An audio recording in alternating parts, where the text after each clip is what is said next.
Welcome to the Crush Your Sugar Cravings Summit. I'm Michelle Jolly with Healthy Horizons Coaching.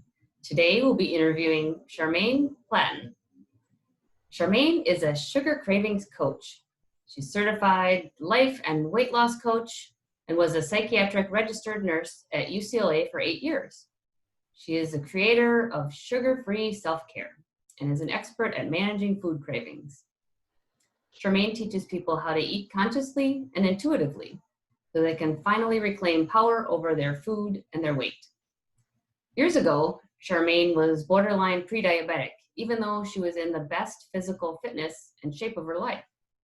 She is now on a mission to prevent diabetes across the globe and shows people everywhere how to manage their cravings for carbs and sugar without guilt, deprivation, or restriction.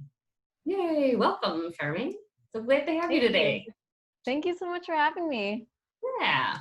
Well, we heard a little bit about what you do, but let's get started, just kind of jump in with a little bit more about your background. How did you get to this place, your story? How did you get started in health and wellness? Well, first of all, thanks for having me here. I'm so excited for the summit and your awareness of this topic. It's so important.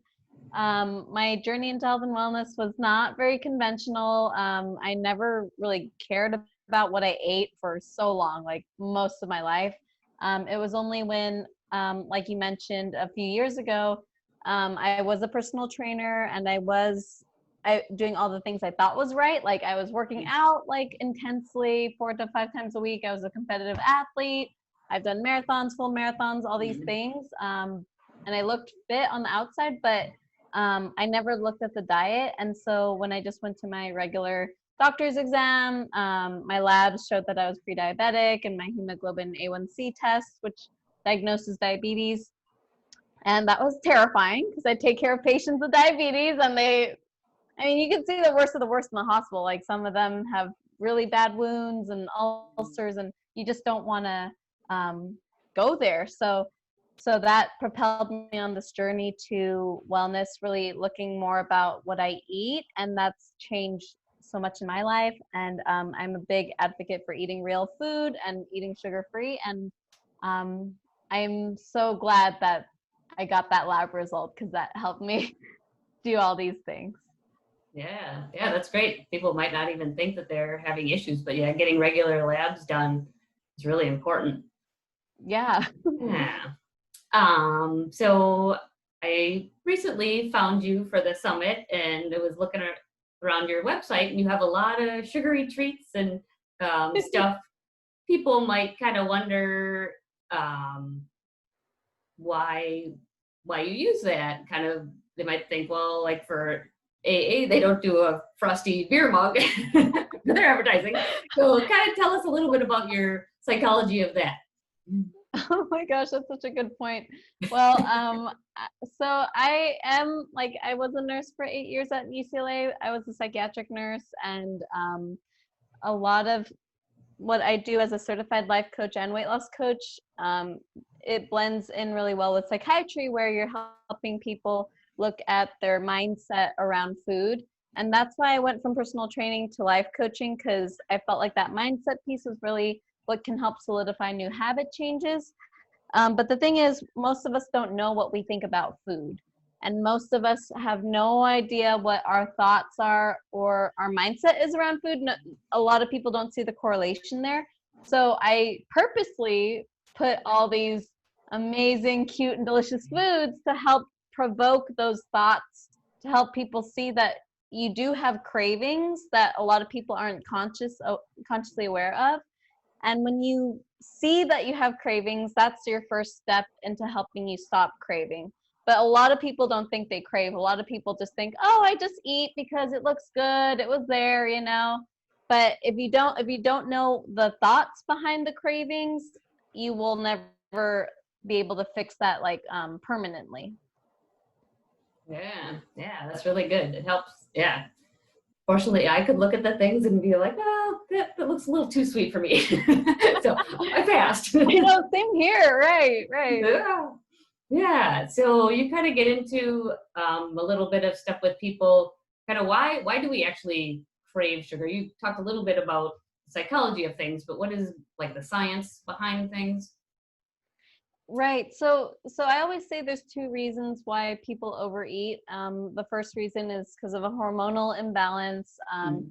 When you do eat certain foods, especially processed carbs or sugary foods that are unnaturally high in sugar, we are essentially bringing our glucose up and down. There's spikes and dips, and when you have too much of these spikes and dips throughout the day, that's what leads to like that plummet in your energy and that sort of food coma sort of Mhm. feeling, that irritability when you have no sugar will trigger cravings. So there's definitely the hormonal piece of cravings, but there's also a psychology there, like you said, like a Mhm. lot of our desire for these foods, especially sweets and processed foods, comes from our conditioning and just what we grew up, like what we've experienced growing up. A lot of sort of subconscious lessons we learned about food, that we should eat birthday cake in a birthday, that we should have candy on Halloween. So most of us grow since childhood with these sort of lessons about food that we bring to adulthood. And then now when we have to manage things like stress and overwhelm, this sort of messaging affects our habits in the current, like present day. And now you're dealing, because you're an adult now, you're dealing with things like weight gain or potential diabetes and other health conditions. um, so yeah, it's both of those things, and you're thinking how that drives your desire for these foods. Like I want to have candy on Halloween, like I want to have wine at the end of a long day. Mhm. That's gonna definitely propel and reinforce those cravings. Yeah, yeah, that's great. Yeah, good information. So people know that sugar isn't good for them. Most people do. But if they aren't to a point of chronic illness and joint pain to kind of push them to look at their blood work and everything, um, how what are other things that they might notice to know that they might want to look into sugar issues? Well, a lot of people who it could be a few things. Like some people go to me for weight, like for the most part, people look to me for weight loss because they know, like, not having sugar or certain carbs can help them lose weight. That's the main thing. But most people, honestly, they come to me because they want a life where they want more control over their food. Like they don't, like, I even recently got off a call with a client and she just said she just wants to stop feeling like a slave to food and Mm. feeling like she always needs to depend on food to feel better. And she just wanted to get this control in her life, that when it starts to become addictive, it starts to feel like this disempowering sort of lack of control in your life. And so that's part of why people come to me. Yeah, yeah. It's a good point that yeah, food you use it to change your mood and oh I feel sad, so I'll try to have a candy bar to make me feel better. Yeah. Yeah, a lot of Right. stuff that people don't realize, yeah, could stop that from happening in the first place. Yeah. Yeah. Um, so what about I know I've talked to other people about kind of a link between sugar and our immune system. Um, I know like with all the coronavirus stuff going on right now, I've heard that a quarter of the people that have coronavirus have diabetes also. So it seems like there's some kind of a link, at least. What do Yeah. you think about yeah, that? Yeah, like definitely what you eat affects directly affects your immune system. I mean, there are a lot of factors with the immune system, and I know a lot of people have been talking about it during this time, which is great. Um, but I feel like the most important, like one of the most important things is definitely what you eat. And because a lot of the foods that have a lot of sugar and processed carbs, like when we have too much sugar, it, like what people don't realize is it's not like when you explain how sugar actually causes you to gain weight, it's kind of more about the inflammatory reaction you get from eating those foods that causes, like, that basically propels those mechanisms in your body that could lead to, like, fat development, fat accumulation around like your visceral fat accumulation around the middle of your body, and then leading to the sort of plaque buildup in your arteries and stuff. So that comes more from like inflammation from the sugar. And so eating foods that are, I always tell people, like, eating foods that are real, you like from this planet, like I always say, if you eat food that just is the ingredient itself and it's just from this planet and it has no packaging, it has no ingredients list, like that food is going to have like a natural intended effect on your body. If you're eating foods that are sort of like packaged, they're non-perishable, you really don't know what was in those foods. It could be, and a lot of vegetable oils and other things could be creating inflammation in your body. So it's kind of like the more real it is, the more of a natural intended effect it could have on your body. Like I kind of like to tell people about it like that way. but yeah, definitely the food is a big driver in reducing your like inflammation, and that's what will help to keep you healthy. Yeah, great.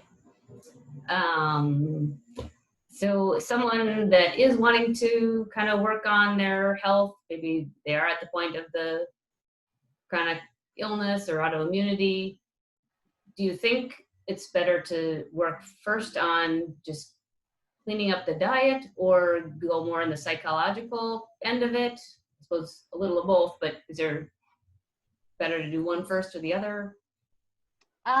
I just say go for it, because the first thing I have people do in my programs is I have them go on a complete 2-week sugar-free reset. So that's basically for 2 weeks straight, like no sugar of any kind, besides like low sugar fruits, but really like no sources of sugar, no hidden sugars, no processed carbs, including like bread, flour of any kind, including nut flours, no spaghetti, pasta, things like that. And then also no starchy vegetables, so no potatoes, no grains. They have to go on a completely clean reset to just balance their hunger hormones first, because the sugar, like when the glucose spikes are too like up and down, it's gonna make your hunger all over the place. So you have to balance that out. So I do say do a complete reset, because when you do that, that's gonna bring up all the thoughts that you have that need to be worked on. Because if you're just comfortable eating what you always eat, you're never going to like gain awareness of those resistant sort of thoughts you have towards foods. Because then if you take away, like that's where the thought work comes in. If you take away the foods that people want to eat, then that's when they realize they miss it, or they realize there's something missing there that needs to be coached on. So it's the best of both worlds, like to just take it all away in the beginning and then coach them really hard on that. Yeah. That's a good way. Yeah, good way to do it. So is there any people that shouldn't do like a reset? Maybe they started out, they're doing the sugary drinks all day and high carbs and sugar filled food. Should they slowly do it, or it's okay for everybody to kind of just totally cold turkey cut everything out? Like it depends. Like, I mean, I've known people who are totally fine going cold turkey, and then there's some people who want to do it slowly. It's kind of up to you. But in my opinion, the way I like to think about it is, if you don't do it all at once, it's kind of like when you're trying to say like get off cocaine or something, and you're just like, oh, I'll just have like a little bit of cocaine each day, like that'll be okay. And I mean, you could do it that way, but to me it's kind of like it's still reinforcing that craving, that habit loop of wanting that substance or that food. And I just feel like it's so much easier to just like cut it out and then have your mindset like coached on that, like just bring it all up and coach on that. And a lot of people, I've done a lot of 2-week sugar-free challenges with the reset I told you about, and a lot of people have been able to do it. So I think it's also like, you know, you're capable of more than you think when you put your mind to it, and especially when it's in a group setting. Like I see a lot of people successful in my groups when they do this challenge. So So I definitely think it's possible. It's Yeah. really all about, yeah, it's just like, it's just those thoughts and those stories we tell ourselves about getting off sugar and what that means and how we're deprived. Like all that deprivation comes from thinking we're missing out on something if we don't have those foods. Yeah. So it's all still our interpretation of the situation. Yeah. Yeah. I know I've had clients myself also that they do pretty good for a while and then they get to a holiday or a 4th of July party or something. And then they're like, well, I had to have a little bit because everybody's having it or it was all there. And how do you coach people around that, getting through those type of situations? Oh yeah, that's a big one, and definitely that was something really big for me too. I can totally relate. But I think the first thing is really just having first like compassion for yourself and understanding that you have a human brain that wants dopamine. It's like a dopamine magnet, and there's a huge ton of dopamine available in these amazing, delicious holiday foods. And I think just having that first understanding that how the brain works, like there's nothing wrong with you for craving these foods. Um, it's working, you're working totally as it should as a human brain. The only thing is, it's okay to accept yourself that you have this human instinct. It's just you can hear it though, but you don't have to respond to it. Like I always tell people in the holidays, especially, like you need to have a game plan. Like that's one of my biggest tools, like having a plan ahead, like plan what you'll eat 24 hours in advance, because then you're making decisions from that planning part of your brain, like your prefrontal cortex. And having that plan, especially in a holiday, will just help you direct your brain. It'll help guide you. But when you go in without a plan and your brain is just free to react like the human brain is, of course it's going to want all the sugary, amazing foods. So having that compassion first and that game plan is so key. And then one more thing too is just, if you're there and the cravings are really hard, you could always have I always tell people, like, have the protein and fat and the vegetables first, and then have the dessert or the sugary thing last, so it won't bring your hunger to all over the place when you're there. Yeah. Because you have the alcohol or the dessert first, you're most likely going to be Yeah. hungrier. Yeah. Yes. Yes. Very true. Um, yeah. So, assuming you don't do any sugar or low, what is kind of your typical day of food plan look like so people can get an idea of how that might look? Oh, so I always keep it really simple. I always tell people I'm the laziest cook in the world. And if I could do it, then anyone can, because I've hated cooking like all my life. So I just keep it simple. Like each meal I have has a protein, veggie, and fat. I eat primarily real foods only, but that includes dairy though, like cheese, but not highly processed cheese. But basically, every day I'll eat some kind of meat. Most of the time, like about 8 to 10 ounces of meat. Like I like pork, I like beef, steak. And then I have it usually with veggies, like it could be Brussels sprouts, broccolis, like very like above ground, non-starchy vegetables. And then fat, I usually like bacon, cheese. I love this avocado oil mayo that I have. And then I cook with like avocado oil or butter. So it's like really good. It's really fatty and filling and delicious. And it's really easy to make. Yeah. Yeah. That sounds good. Yeah. That'd be a great plan. Easy to, yeah. I love easy too. It's like I don't like to, once in a while I'll do recipes on the weekends when I have time. But yeah, most of the time it's kind of like throw it in a pan and be Mm-hmm. done. Yeah. Yeah, that's what Yeah. makes it sustainable for me, or else I won't ever want to cook. But that's what helped me stay basically keto for over 2 years now. Like just Mm. keeping it really, really simple and eating foods I like and actually enjoy. That's a big thing too. Like don't torture yourself with salads that you hate. Like Yeah. eat stuff that you actually love and eat it consistently. Yeah. Yeah. So you mentioned keto a little bit.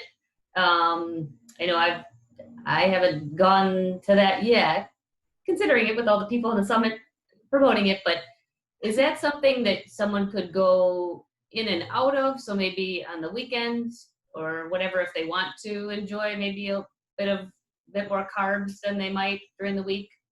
Is that okay for the body or bad to be switching back and forth? Um, so what I found, like, I know it depends on who you ask. I feel like there are definitely some people who are really, really strict keto, and then that's what leads to the creation of all these sort of keto substitute snacks and baked goods, which Okay. I'm not really the biggest fan. Like, it helped me transition in the beginning, but they still Mm. propelled my sugar cravings. Like, Oh. when I ate those like fake keto cookies with erythritol, like the artificial sweeteners will still trigger those same reward centers in Mm. your brain. So I actually felt like more of a addicted to sugar when I switched over to that. So I went really real foods, but I do allow my clients something called a joy eat. So once a week, you can choose to eat basically whatever food you want. It's not a meal, but it's basically like something like a dessert or a side or something that is not typically in the sugar-free plan. So anything like cookie, pizza, just whatever you want. But I teach them to eat it in a mindful way. Because Mm. when you eat it, like the out of control binge eating comes when you're not conscious and not mindful of how you eat. Like a lot of people like to kind of hoard and eat the food quickly because they want that like dopamine hit really fast. But then when you do that, you don't actually enjoy the food, and then you feel sick and you feel terrible. So I teach people to eat this food, whatever you want, but I have this step-by-step mindful eating process to do it, where you're really like, you take a bite and you notice it, you notice how you feel. You have to finish the bite before you go to the next one. But it's really powerful because you could really stop when you feel bad or when you feel like full, and you could see you have control over eating that food. So, and I also want to show people you don't have to be afraid of sugar. Like you could eat it in a way that is in your control and it's empowering. And in terms of the ketosis, I believe if you eat majority of your meals like 6 out of 7 days in the week, and that one joy eat, your body will be metabolically flexible enough to tolerate that. So it just depends on how much you eat. If you eat a whole meal, then of course you'll probably be out of ketosis. Yeah. But if it's just like one small thing, you might not even finish the whole food. So I don't think there's anything to worry about there. Yeah, I like that bringing the mindfulness into your meal. I know I've talked to clients about that, just about eating slower, but yeah, also that kind of gives you more awareness of you start eating something and you're kind of like, oh, this doesn't taste as good as I thought. So maybe I don't want to finish it. So yeah, that's a great tip. Yeah. Yeah. Yeah, the mindfulness has been such a game changer for me because it just like helps you really appreciate, like you could actually enjoy your food like when you're really just taking the time to appreciate all the textures of it, the smell and the like you feel it on your tongue, like it's a much more enjoyable experience than when you just like inhale it, and it's and you actually enjoy food. You have a much deeper appreciation for food, and I feel like that's helped me in my journey a lot. Yeah. Yeah, wonderful. So we have that, but is there any other one tip that someone could take away today and just kind of get started with their reducing sugar or sugar-free life? It would be an easy step.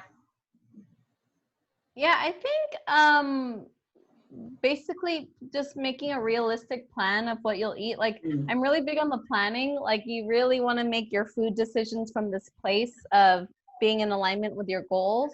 So make a plan ahead of time, at least a day ahead, what you're going to eat, and then make sure it has a protein, veggie, and fat, and just keep it really easy. Like just keep it with foods you like.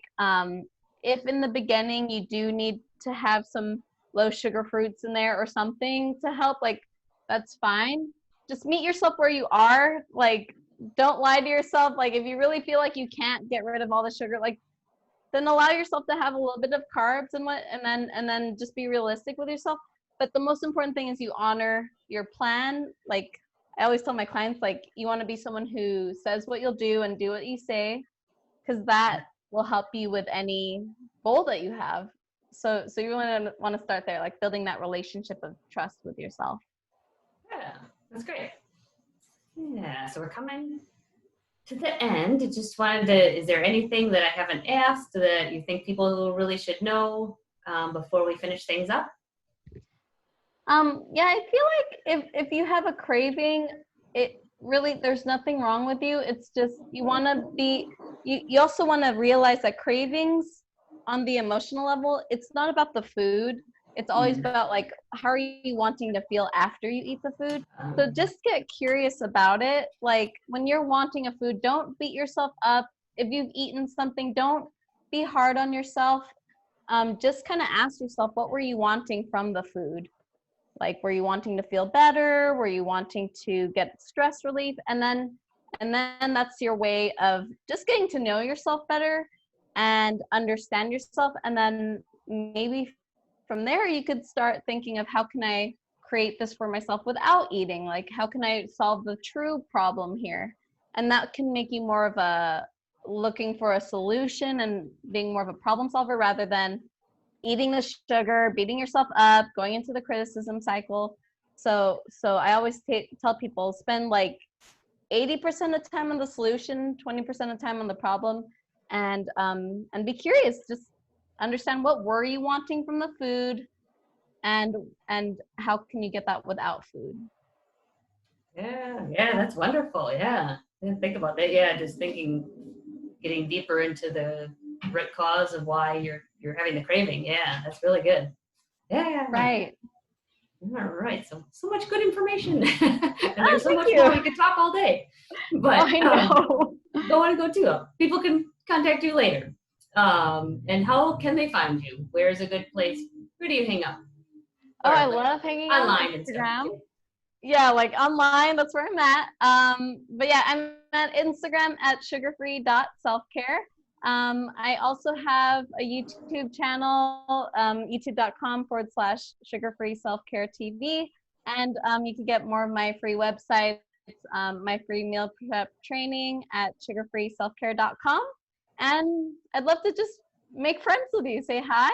And if you have any questions, you can DM me. Yeah, sounds good. And you have a great free gift that you're offering everybody if they click fill in their name and email below the video here. They can get your meal prep course. Yay! Yeah, What a it's great awesome. gift. It's a free 5-day meal prep training, and it helped me simplify my meals, save my money, save my time, and just help you have that connection with food again, like in the kitchen. Because if you don't have that relationship with the kitchen, if you're not cooking real food, it's going to be really like much harder to get off sugar and flour. Like you need to like cook, because you'll know exactly what's in your food. And it's not scary, I promise. There's a way to do it that is easy. Yeah. Just get back to the kitchen. We all need to do that. Yeah. Oh, yeah. Yeah. All right. Well, thanks so much for being with us today. It was so good having you and great information. Oh, thank you so much for having me and inviting me. I just love the people you're inviting, and I love the talks here. And I think what you're doing is great work. So thank you so much. Oh, thanks. Yeah. Well, everybody, thank you for coming today also and listening in. And we'll have more interviews coming up. So check back tomorrow in your email. We'll have the next interview. See you then. Bye. Bye.